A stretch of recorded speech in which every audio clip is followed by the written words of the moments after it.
We are all familiar with historical episodes, such as the Battle of the Little Bighorn and the Massacre at Wounded Knee. Some will remember learning about them in middle school, ever so briefly, while others may be more acquainted with these particular events and the mark they left on our nation's history. The dark history of our relationship with the indigenous people of North America has only been revisited and revised during the past 50 years. But in fact, we know this history spans as far back as the 15th century. We've been taught that Columbus arrived in 1492, the Plymouth Colony and the story of Thanksgiving took place in 1620, we declared our independence in 1776, and finally, the Massacre at Wounded Knee in 1890, often considered the culmination of the Indian Wars.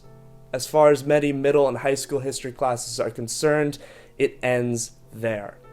But what is important to understand is that these dots on the timeline from when the Europeans began to arrive in the Americas to the Massacre at Wounded Knee is a roughly 400-year span of time. When we are taught events which occurred in only 4 singular years, we lack the context of the other 396 and the events that took place within that long span of time to truly understand how devastating European colonization was for the indigenous people of this continent. So tonight, we direct our attention to one forgotten event that took place in March of 1644. The region at that time was a thick forest spanning across fertile valleys and stony hills on the outskirts of the Dutch colony of New Netherland. It would later become the present-day towns of Bedford and Pound Ridge, located in Westchester County, New York. This area is well known for its bustling cities, quiet suburbs, and picturesque small towns just north of New York City. Yet somewhere in the backyards of ordinary American homes today, a horrific event in history occurred. A combined force of 130 Dutch and English soldiers marched and attacked a native village. Between 500 to 700 Native Americans, men, women, and children, were slaughtered. It was one of the greatest atrocities committed against the native people on the Atlantic coast, an attack which helped set a precedent for the forced relocation and extermination of the indigenous people from their ancestral homeland. This practice would continue for centuries. This is the story of the Pound Ridge Massacre and of Kieft's War.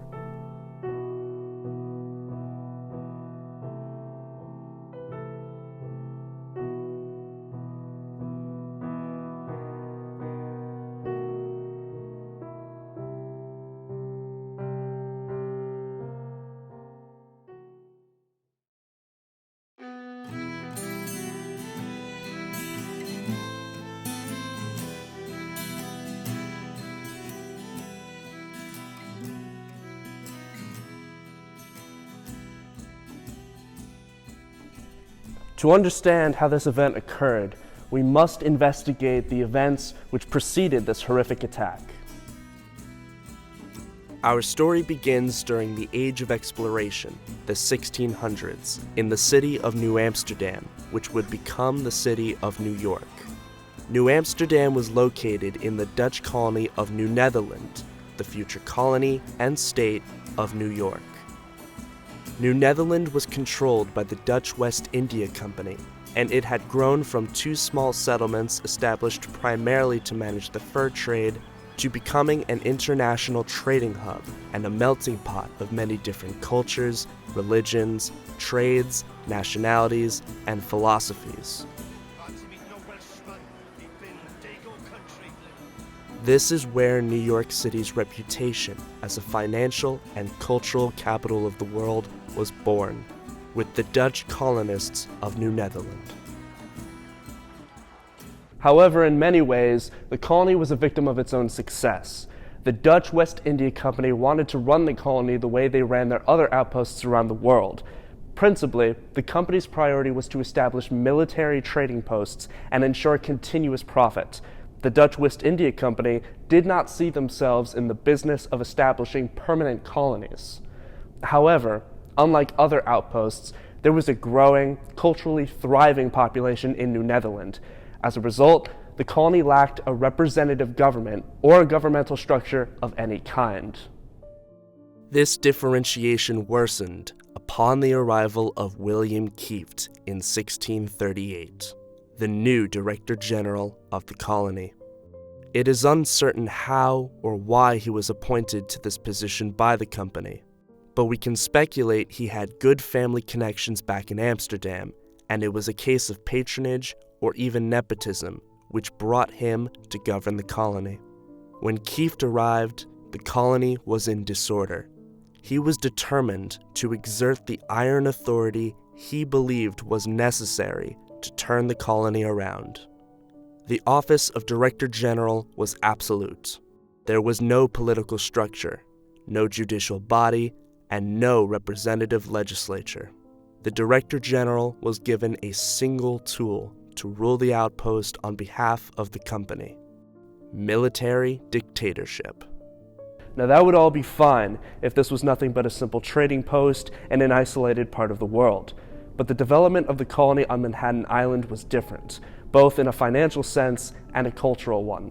The idea of the New World inspired people to come here and build something new for themselves and their loved ones.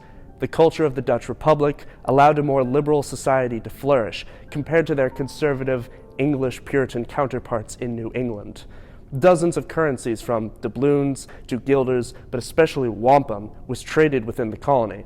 The Hudson River offered access to the vast and rich frontier as well as fertile land for colonists. It could have been, and came very close to being, a long-term province of the Dutch Republic. William Kieft would never be able to grasp this reality. His goal was to turn a failing corporate venture around no matter the resources used or collateral damage inflicted. The citizens of New Netherland were to be his absolute subjects. To his credit, Kieft set up a council of advisors to represent the people and make them feel they were involved in the company's decisions. He selected 2 advisors. The first was Johannes La Montagne, a doctor who was popular with the citizens and not considered a threat to Kieft. Montagne would also be appointed commander of all company troops on Manhattan Island and would serve this role until 1656. He was also in massive debt to the company and was therefore unlikely to go against it. The second advisor was Kieft himself, and as director, he would have 2 votes on the council, whereas Montagne only had 1. Since decisions were made by majority rule, Kieft would win every decision. The Dutch West India Company spent a considerable amount of money maintaining the growing colony in New Netherland and providing soldiers to protect the trading interests of the settlements. As a result of this burden, in 1640, the company surrendered its monopoly on trade in the colony, in the hopes non-company trade would bring more commerce into the colony that could be subject to a 10% import tax and a 15% export tax. This decision allowed free trade to blossom, an instantaneous boost for the people of New Netherland, but not for the Dutch West India Company. Their interests were not for the growth of the colony, but for the growth of the company. And the company watched the profit that could have gone to them now go into the pockets of competitors. This new laissez-faire, free trade commerce for the colony only served to burden the company more, since the growing economy was solely theirs to maintain and protect, but not entirely theirs to receive profit from. In addition, the Dutch made several agreements with nearby tribes to defend them against their enemies in the north, in exchange for assistance in collecting furs and other goods for the company. But now that the company lost their monopoly on trade in the colony, their treaties with the local indigenous nations was simply another burden, and there was now pressure from those within the company to resolve this problem. So William Kieft decided to act. Using the Council of Advisors, which he controlled, he decided to demand the Native American allies pay taxes for the service the Dutch were providing. Kieft opened the council meeting with this directive. Whereas the company is put to great expense, both in building fortifications and in supporting soldiers and sailors, we have therefore resolved to demand from the Indians who dwell around here and whom heretofore we have protected against their enemies some contributions in the form of skins, maize, and seawan, and if there be any nation which is not in a friendly way disposed to make such contribution, it shall be urged to do so in the most suitable manner.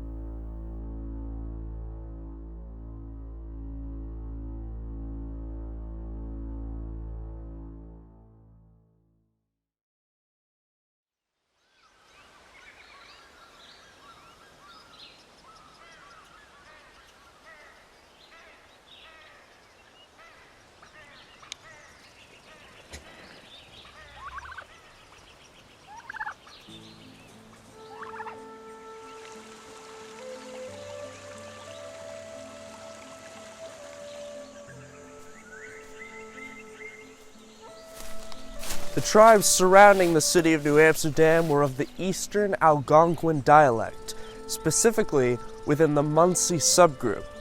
The tribes of the Hudson Valley were collectively known as River Indians due to their proximity to the Hudson River, at that time named the North River. The river tribes included the Raritan of modern New Jersey and Staten Island, the Hackensack of modern New Jersey, the Tapans of present-day New York, and the loosely assorted tribes of modern-day Westchester County that made up the Wappinger Confederacy. Historians have debated how these tribes were structured, but for the most part, the majority of the natives living within proximity to the Dutch colony were of the Wappinger Confederacy. The term Confederacy has been used for many larger, well-organized, and connected bodies of native tribes, such as the Iroquois Confederation in northern New York. However, it is generally believed that the Wappinger were decentralized and made up of loosely associated bands. Some of the bands, such as the Siwanoy, were identified by their geographic location. In fact, the name Siwanoy loosely translates to salt people, since many of their settlements were located along the salt waters of Long Island Sound. Contrary to popular belief, the indigenous people of the Hudson Valley did not solely rely on fishing and hunting wild game. They did hunt and fish plenty, but their main sustenance came from the cultivation of fertile soil found near the fresh waters of the area. Their chief crops were corn, beans, and pumpkins. When Henry Hudson sailed up the river in 1609 that would later bear his name, he recorded his admiration of the splendid fields of maize, better known as corn, growing upon the banks. The notion that these were primitive people is simply incorrect. While from the European perspective they were disadvantaged, initially lacking animals to assist them in their labor or tools except those made from stone or animal bones, their achievements in the face of these challenges further prove how skilled and knowledgeable they were, as they used the environment around them to their complete advantage. This was especially true in the selection of where to construct their villages. It was important to choose geographically strategic locations that would benefit the inhabitants of the settlements.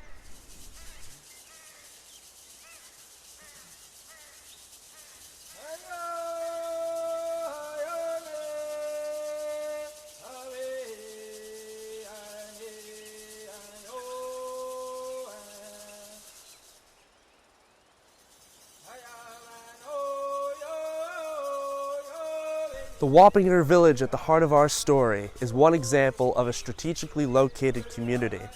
It was called Nanachistuwak, and its location in northern Westchester County offered its inhabitants access to good land to cultivate crops, natural springs and streams as a source of drinking water, and a plethora of wild game to hunt. Local folklore claims the natives took advantage of the steep ridges in the area, using hunting parties to surround and drive herds of animals into the valleys formed by these ridgelines, trapping them in a natural enclosure. Like most eastern Algonquin villages, natural resources such as grass, brush, bark, and hides were used to build their homes. Behind me is an example of one of these two structures that could be found in a village of this region. This single-door wooden hut would likely be constructed as a seasonal structure, propped up in the spring and early summer months. A hole would traditionally be left in the center to vent out smoke from the fire inside. We know them as wigwams. The second structure type found in these villages were longhouses, also referred to as castles. These were more permanent structures since they could endure the conditions of winter, as well as offer more communal space for the inhabitants of the village. Descriptions of these structures from European missionaries portray the interiors as being very dark, smoky, but well insulated, especially when dozens of families were all together inside. The Wabbinger village of Manichistawak had 3 longhouses, described as being set up parallel to one another in street fashion, with each longhouse measuring approximately 80 paces long. The village was constructed at the foot of a mountain, which protected the village from the northwest wind. These details indicate that this was a permanent village. The attention to detail in selecting its location to be sheltered from the wind, the construction of more permanent structures in street fashion, suggests that this was a place of permanence and likely significant. This village was more inland than settlements along the Hudson and the coast of Long Island Sound. It could perhaps have been a retreat of sorts, but the unfortunate truth is, no one knows for sure. But what we do know is its name, Manichistawak, which means place of safety. The dark irony of this name would unfortunately soon be realized.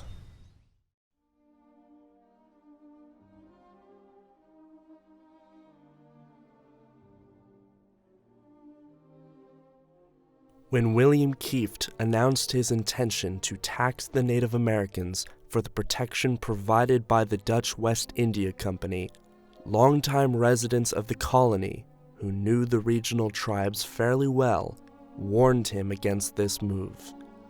They told him the native people were not as simplistic as he imagined, but he insisted. Kieft met with several chiefs and made his demands clear. Some of them simply dismissed him, others laughed at his demands, and this angered Kieft, so he decided to take advantage of an incident which had just occurred on Staten Island, the theft of some hogs from a colonist's farm, as an opportunity to flex his power. He accused the Raritan tribe who lived on Staten Island of the crime. Kieft sent a group of soldiers to a Raritan village on the island to kill several of the natives. In response, the Raritan retaliated by attacking the very farm which had been the subject of theft, killing 4 farmhands and burning the farmhouse down. In reality, the thieves who stole the hogs were Dutchmen. The farm belonged to a man by the name of David de Vries, who was friendly with the indigenous people and warned Kieft that the natives would retaliate. But that didn't stop Kieft, who decided to offer wampum to members of allied tribes for the heads of Raritan warriors. This was, in his mind, a clever way of avoiding direct conflict, and it worked. Despite most tribes refusing the offer, Raritan were now being attacked, and records indicate at least one native who strolled into Fort Amsterdam with a human hand dangling from a spear as a trophy was paid by the Dutch for his services. The Raritan quickly ceased hostilities, and it could have ended there, but at the same time as tensions were dying down with the Raritan, in August of 1641, a member of the Wekwisgeek, a Wappinger-associated band, murdered an old man on the outskirts of the colony. It was completely unrelated to the Pig War on Staten Island, but rather an act of vengeance for the long-ago murder of the native's uncle. Kieft, once again, retaliated. In order to start a full-scale retaliation on local tribes, Kieft needed the support of the colony. This motivated the formation of the Council of 12, where the citizens of the colony could nominate representatives to serve on their behalf. The council elected David de Vries, the same man whose farm had been attacked on Staten Island, as their president. This was the first recorded representative body to exist in the history of New York. For that, Kieft does deserve some credit. Unfortunately, it would soon be clear that Kieft expected this council to rubber stamp his decisions rather than actually represent the population of the colony. This became evident when the council met to decide how to respond to the murder of the Dutch colonist by the unnamed Wappinger. Kieft wanted the tribe to surrender the murderer or be exterminated completely. The council disagreed, feeling war with the local tribes was not the solution. The colony had mostly been at peace with the natives for 2 decades, so to start a war would be disruptive. The local indigenous people helped provide the furs and pelts that were the economic lifeblood of the colony. The council agreed that by all means the murderer should be punished, but they were aware that Kieft would ignore their decision. After continuous disagreement with the council, William Kieft dismissed the Council of 12 and continued to move forward with his plans. It would be on the night of February 25th, 1643, that everything would change for the city of New Amsterdam. The journal entries of David de Vries tell us that on that night, he and Kieft were having dinner. De Vries was attempting to talk Kieft out of an attack on the local villages, but Kieft stated he had a mind to wipe the mouths of the savages. Later, when they had finished their meal, Kieft instructed de Vries to go into the main hall of the fort, where he found soldiers massed for attack.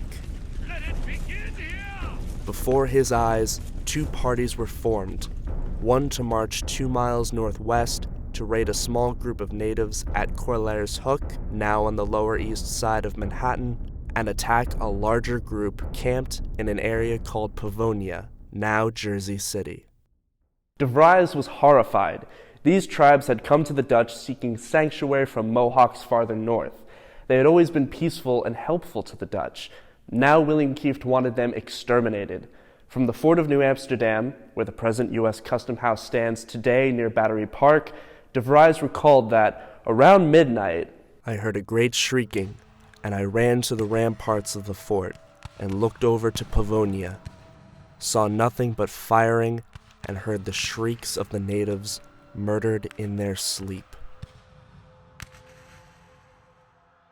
De Vries heard the returning soldiers boasting that they had massacred or murdered 80 Native Americans and considered it a deed of Roman valor in murdering so many in their sleep.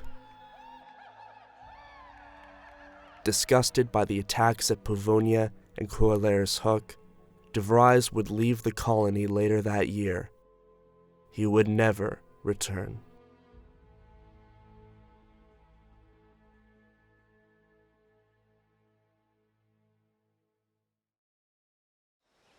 The attack on this night sparked the conflict known as Kieft's War.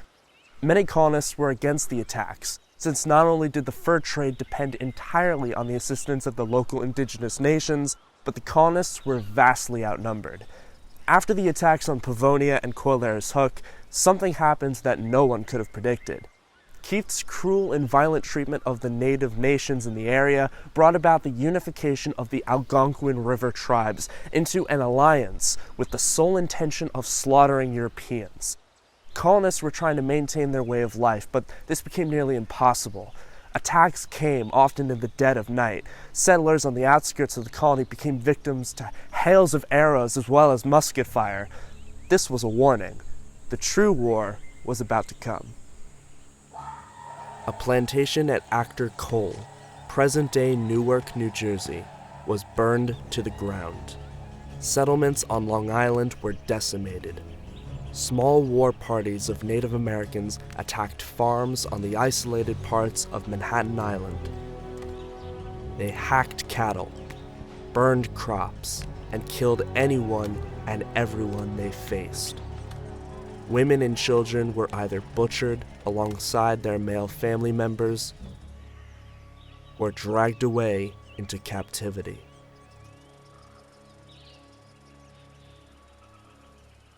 In August of 1643, settlements in the area of Pelham Bay and what would become the Bronx were attacked by what are believed to be Siwanoy warriors.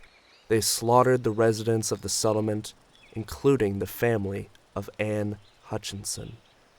Anne Hutchinson was well known in New England for her role in the Antinomian controversy. A Puritan spiritual advisor and religious reformer, her beliefs were at odds with the male-dominated Puritan society of the Massachusetts Bay Colony. This schism would eventually lead to her exile from the colony, which would take her to the land which would later become the colony of Rhode Island, founded on the principle of religious freedom, in part because of Hutchinson's followers shortly after this controversy. Then, her and her family would move to New Netherland, where she settled for the last time. Her fame in New England was behind her at this point, and it is likely she intended to live out her remaining days with her family in Pelham Bay. Her death at the hands of the Siwanoy was simply a case of being at the wrong place at the wrong time. The Siwanoy seized and scalped Frances Hutchinson, William Collins, Anne Hutchinson, 6 of her children, and several servants. Their bodies were dragged into the house along with the cattle. Then the home was burned to the ground. The only survivor was Hutchinson's 9-year-old daughter, Susanna, who was out picking blueberries during the attack. According to legend, she was found hidden in the crevice of this rock formation called Split Rock. Today, it is only a few feet away from Interstate 95, but in 1643, this was the frontier. Young Susanna is believed to have had red hair, which according to local legend, perhaps motivated the Native Americans to spare her life. She was taken captive, with one source claiming she was given the name Autumn's Leaf. She lived with the Siwanoy anywhere between 2 to 6 years, and reportedly bore a son to one of the Siwanoy warriors who murdered her family. She would be returned to her remaining relatives in Massachusetts Bay Colony several years after the attack. As winter arrived in 1643, the colony was in a terrible state. Colonists on the outer boundary of New Amsterdam were forced to retreat back to the safety of the fort at the southern tip of the island of Manhattan. Straw huts were constructed hastily in order to meet the needs of retreating colonists. The winter was harsh, and there was nowhere left to run if the river tribes ever broke through the defensive wall that stood where Wall Street is today. They would either be killed where they stood now, or chased into the sea. Huddled together in the cold, the refugees must have wondered what fate had in store for them. What was not left to the imagination was the question of who was responsible for their plight. The Dutch colony was on the verge of anarchy, and in an attempt to maintain control, Kieft formed the Council of 8 to replace the former Council of 12 in representing the people of the city. He hand-selected people he believed would support him or who were in debt to the Dutch West India Company. In addition to the attacks, they had to tackle another significant problem in the colony. They no longer had sufficient funds. Kieft had emptied the treasury fighting the war, so Kieft proposed raising money by taxing the colonists on beaver and beer. Naturally, the council objected to the idea of taxing the population who had lost their homes, property, and family because of the war, a war the people did not support. When one of the council members argued that such a tax without approval from the company was unlawful, Kieft responded by roaring, "I have more power here than the company," proclaiming he would do whatever necessary. Despite the council's opposition, the tax was enacted. The colonists were outraged. The beer tax was despised by both the citizens and tavern owners, who refused to charge it to their customers. Faced with civil unrest, Kieft turned to the English colony in the east in desperation, with the hope to crush the native opposition once and for all and revive the colony's former health and prosperity.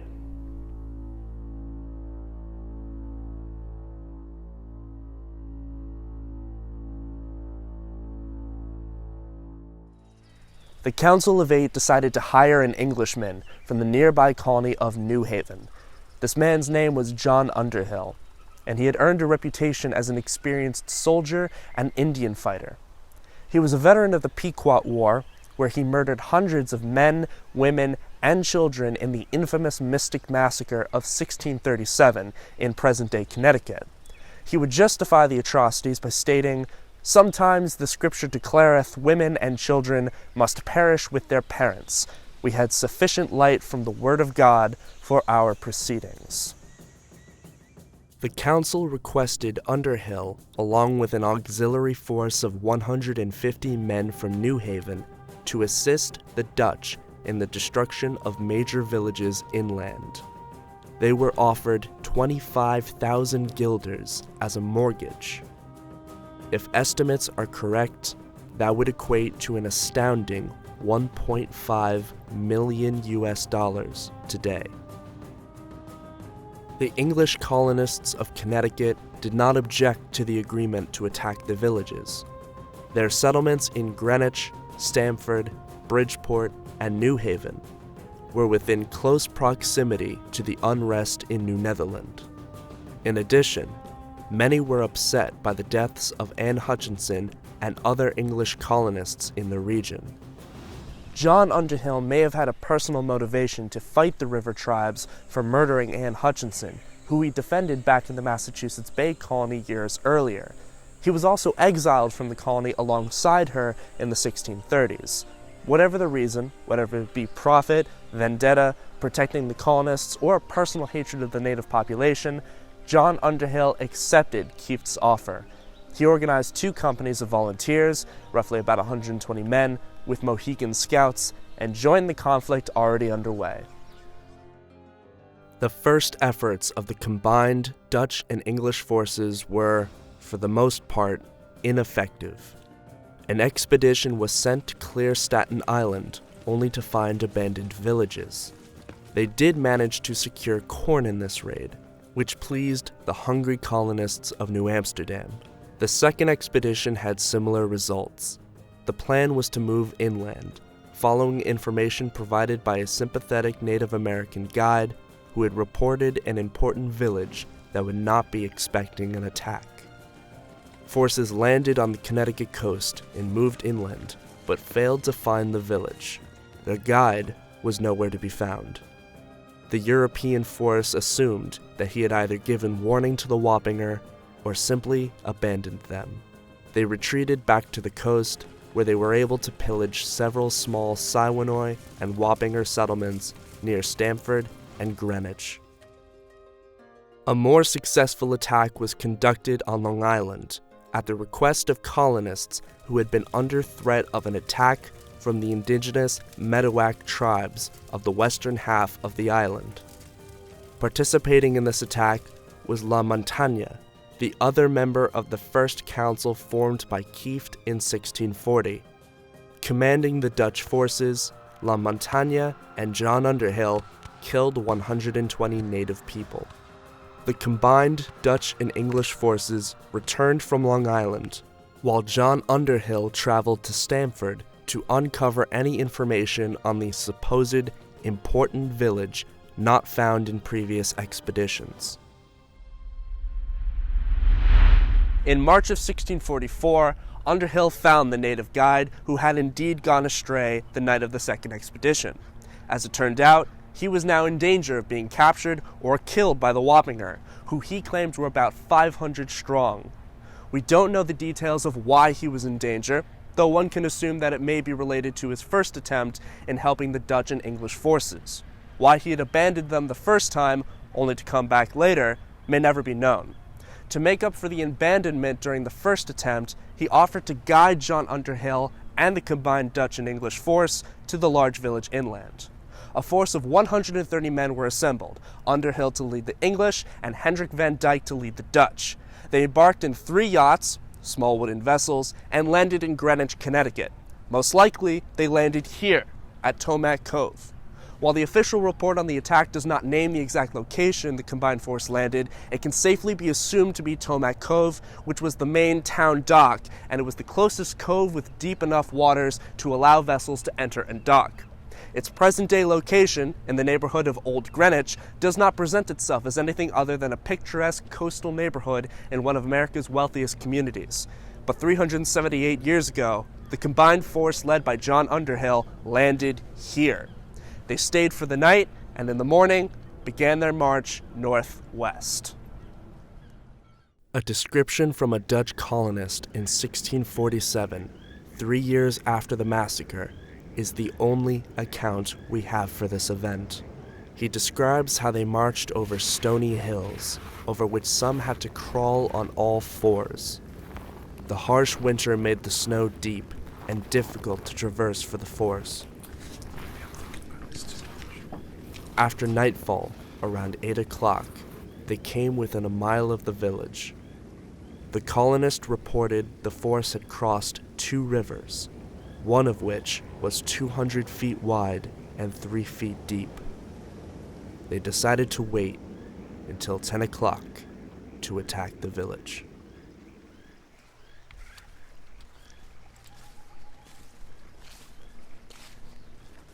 The moon was full that night, casting a strong light against the mountain, which protected the village from the northwest wind. The description of the village, its 3 long houses set up in street fashion, are from the Dutch accounts. The guide's information was accurate this time, and paid off for Underhill and his forces. The village was larger than any they had attacked in Manhattan, Livonia, Long Island, or Staten Island. Several sources claim that on this night, the Native Americans were having a corn festival and had invited members of neighboring tribes and settlements to join them in the festivities. Local historians believe that the 2 bands of the Wappinger who lived in this village, the Siwanoy and the Kankateki, were using this festival as an opportunity to integrate their bands with 5 others of the Wappinger Confederacy. This reportedly included the Raritan and possibly the Ramapo. This is not confirmed and is still in debate, but whoever was there, it is doubtful that they knew what was about to transpire. The order was given. The Dutch and English forces charged into the village, opening fire on its inhabitants. The natives were awake in a moment and began fighting back against the surprise attack. They deployed themselves into small bands, either returning fire with bows and arrows or charging toward the European soldiers with hatchets. It was of little use. The musket fire created a large ring of smoke, blinding the natives. In a short span of time, 180 natives were dead outside their houses. The remaining inhabitants of the village barricaded themselves within the longhouses. They discharged arrows at the attackers through holes in the walls of the structures. The account describes that Hendrik van Dyke and John Underhill resolved that there was nothing more to be done. They gave the order to set the 3 longhouses on fire. Those within the structures tried every means to escape. It is described that once it was understood that there could be no escape, the natives returned to the flames, choosing to perish by the fire rather than die by the hands of the European invaders. The most disturbing description from this report is how out of the hundreds of men, women, and children, not a single one was heard to cry or scream. According to the sole account of the event, the natives themselves estimated 500 to 700 men, women, and children of the former village had been slaughtered. 8 managed to escape, 3 of them being severely wounded. No recorded testimony is known to exist from any of the 8 survivors, though supposedly we know of a medicine man and his grandson who arrived the next day only to be met with the sight of their burned family members. Out of the 130 Dutch and English soldiers, 15 were wounded, and only 1 was killed. When the massacre concluded, the soldiers built fires to camp for the night and tend to their wounded. In the morning, the force set out to return to Stamford and to arrive by the evening. The account describes how they marched with great courage over that wearisome mountain, crediting God for affording extraordinary strength to the wounded. When they arrived in Stamford, the English treated the soldiers very well, making them feel as comfortable as possible. They then returned to New Amsterdam, and upon their arrival, after having completed their mission in massacring the Wappinger Siwanoy village, a Thanksgiving was proclaimed.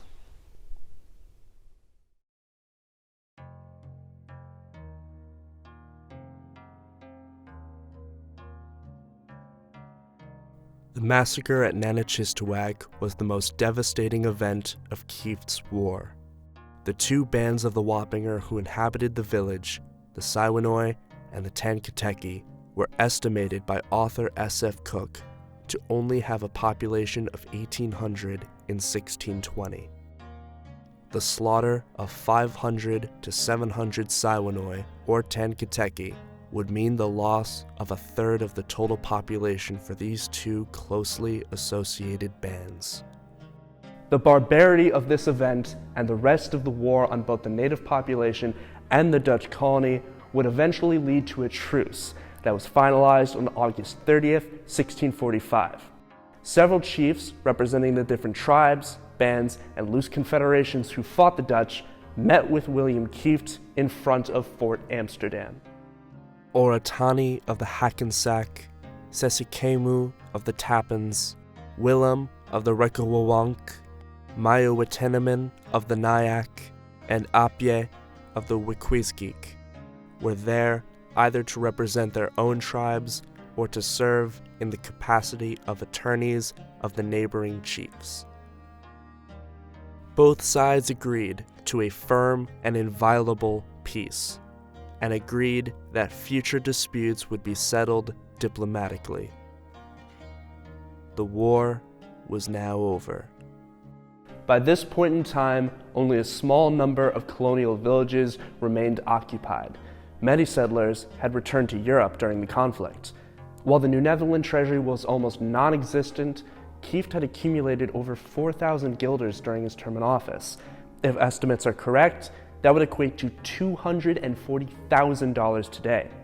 In addition, William Kieft, who had come to New Amsterdam confident in his ability to turn things around, had reportedly become an alcoholic by the end of the conflict.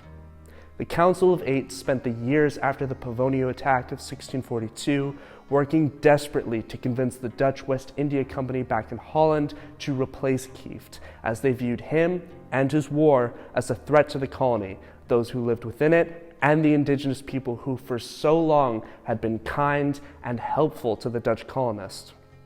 The company eventually agreed to remove him, but for different reasons. They saw no problem with his dictatorial style of leading the colony, but were disturbed by his willingness to declare war, followed by his unwillingness to ever take the field.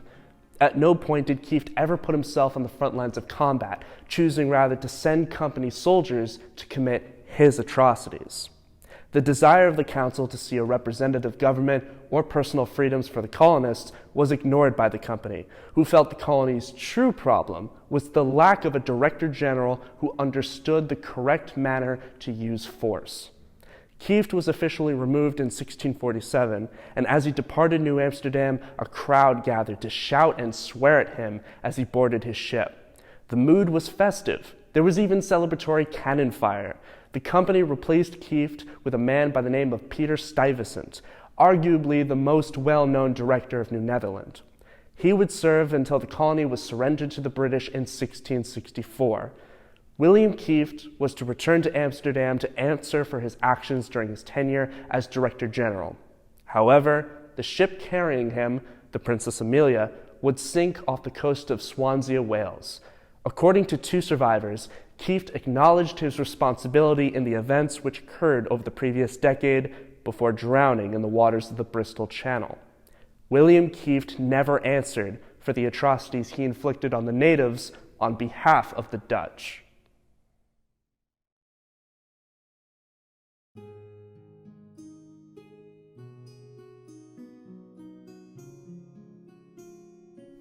Before the Europeans arrived here in the 1600s, an estimated 60,000 Native Americans lived in the region. By 1825, there were only 125. The indigenous people of the Hudson Valley would continue to live in the area for the next 100 years after the attack, though by the time of the United States declaring their independence in 1776, the Native American population was practically non-existent. The last sachem of the Wappinger was a man named Daniel Nimham, who fought on the side of the Patriots in the War of Independence. He was killed at the Battle of King's Bridge. A small band of Wappinger were living on what they claimed to still be native soil in present-day Kent, New York, as recently as 1811. This land was visited annually by Nimham until his death, and is now named for him. At this point, the remaining Native Americans of the Hudson Valley had either been pushed north into Canada, west past the Appalachian Mountains, or had assimilated into white society. The Pound Ridge Massacre was a traumatic event for the indigenous people of the Hudson Valley. The river tribes and the Wappinger bands would never recover from the conflict. Their rich culture, deeply tied to the area we know today, was and still is on the verge of extinction. We're fortunate enough to have museums to visit, books to read, and recreated displays to admire, and even a small number of descendants to help us better understand the people who once called this land home. While the events of Kieft's War are rarely discussed, we're also fortunate to know most of where these events took place. The attack of Pavonia and Corlaer's Hook are now present-day Jersey City and the Lower East Side, respectively. The location where Susanna Hutchinson was found and taken captive was preserved. A plaque was installed to honor the memory of the Hutchinsons, but it has since been stolen. However, these rocks were protected from the construction of Interstate 95 and can still be visited today. There are remnants of New Amsterdam and the New Netherland colony which still exist today, preserved for the education of future generations. My point in discussing this is to illustrate one key point. The village at the center of this story has no memorial to honor those slaughtered on that night in March of 1644. There is no plaque, no marker, no preserved site. In fact, no one knows for sure where this village was located. The site of one of the most, if not the most, violent event in the history of the region outside of the city has been lost to history. There are several reasons to explain the loss of this important history. The area where the attack is believed to have occurred was not settled until 40 years later. By then, it is unlikely that the burned remains of a primarily wooden village would be distinct. Possible, but unlikely. It's also unlikely that any of the Dutch or English soldiers had any incentive to record the location. They had the opposite goal in mind. It was their mission to exterminate the village and their people, to effectively wipe them from history. This isn't to say people haven't studied this before to try and find its location. Local historians and other scholars over the past 200 years have pieced together the few clues and bits of information in order to narrow down its exact location. The most helpful piece of information is the sole account from the Dutch colonist written 3 years after the massacre in 1647. The first part of the journey is described as follows. They embarked in 3 yachts, landed at Greenwich, where they were obliged to pass the night by reason of the great snow and storm. As we discussed earlier, they most likely landed at Tomac Cove. It continues. In the morning, they marched northwest, up over stony hills, over which some must creep. In the evening, about 8 o'clock, they came within a mile of the Indians, and inasmuch as they should have arrived too early and had to cross 2 rivers, one of 200 feet wide and 3 deep, and that the men could not afterwards rest in consequence of the cold. They marched forward towards the houses, being 3 rows set up in street fashion, each 80 paces long, in a low recess of the mountain, affording complete shelter from the northwest wind. We have several clues to compile a description of the approximate location of the village. First, its location was in a low recess of a mountain, which afforded shelter from the northwest wind, indicating the village was located beneath a steep hillside which faced southeast. Second, it is within 3 miles of 2 rivers. You may ask why I say 3 miles when the description says 1 mile. This is because the Dutch mile is not the same as the English mile. The Dutch mile is equal to 3 English miles, or a league, which is confirmed in the same document several pages beforehand. Our third clue, one of these 2 rivers is described as being 200 feet wide and 3 feet deep. Now, just in case you were wondering, the Dutch voat or foot is just about equal to the English foot, so we don't need to change the unit of measurement in this case. And our fourth clue, it was roughly a day's march from Greenwich, Connecticut. They left in the morning and arrived around 8 p.m. Given that the march was in deep snow during the month of March and over heavy terrain, we can assume it took them longer than it would if we were to make the same trek today and in better weather. There are in fact several locations in the area that fit most of these descriptions, but as clever as we may feel having picked up these clues from a document older than the United States of America, the locations that meet these descriptions are ones that have already been the subject of the centuries-old debate surrounding this story. The first is a location called Raven Rocks, along the southern edge of the Ward Pound Ridge Reservation. Still mostly wooded today, it does have the steep hillside facing southeast, which would provide shelter from the northwest, and does have a river, ironically named Stonehill River. While it is a day's march from Greenwich through deep snow, I do not believe this to be a likely candidate for a few reasons. While it does have the hillside that matches the description perfectly, the river is too close to the base of the hill. The report describes the soldiers crossing the 2 rivers and then waiting some distance away from the village until 10 p.m. It is unlikely the village was here, since the river would have practically been running through the village if it was here. Not to mention, there is no second river nearby, and the Stonehill River is most certainly not 200 feet wide. The second suggested location is Woods Bridge, where Route 35 crosses over the Cross River Reservoir in Katona. The difficulty in examining this location is the fact that the environment has changed drastically since the time of colonial New York.